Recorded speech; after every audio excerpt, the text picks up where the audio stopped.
हमारे ध्रुव भाई को एंटी नेशनल्स में इतना इंटरेस्ट क्यों है? अपने को कोई कुछ भी कर सकता है, पर इंसान कितना पागल होगा। कहाँ है काउंटर, कहाँ है जवाब, कहाँ है? कहाँ करना बंद कर दे कौवे की तरह, ये रहा जवाब।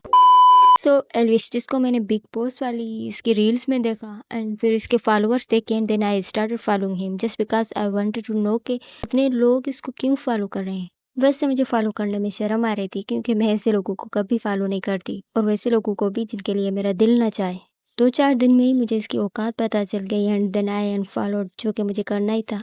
एंड राठी को भी मैंने फॉलो किया हुआ था बट इतना कंटेंट नहीं देखा हुआ था because mostly talk about his own country problems, जो कि मेरा इशू नहीं है, but I know is against Modi and BJP narratives, जो कि सही है।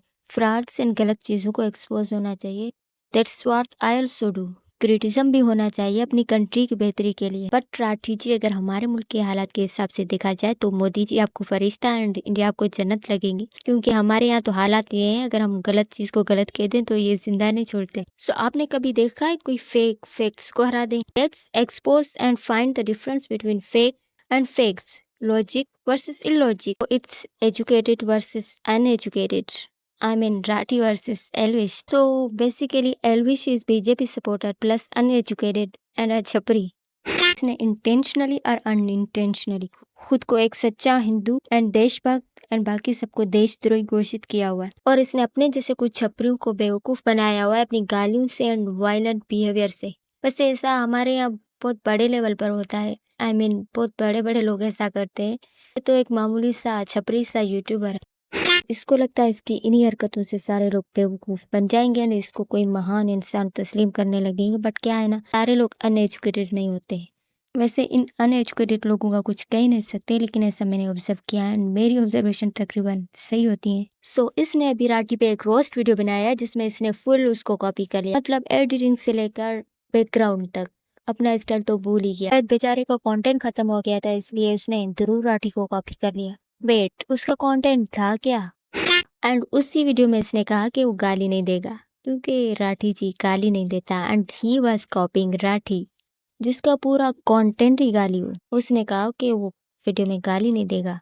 तो एल्विश भाई, इससे कहते हैं इम्पैक्ट, एंड ध्रुव राठी का इम्पैक्ट कितना है ये तो सबने इलेक्शंस में देख ही लिया। बट एल्विश भाई राठी जी को डिफेम करने के लिए कोई लॉजिकल प्रूफ नहीं दे सका, और राठी जी ने पकड़ लिया। वैसे यही मसला होता है। पकड़ लिया। एल्विश, तेरे जितने भी झूठ पकड़े हैं मैंने अभी तक सिर्फ 5-6 मिनट के वीडियो के सेक्शन में पकड़े हैं, अभी तो और झूठ पकड़ने बाकी है। पकड़ लिया। तूने और बहुत सारे आरोप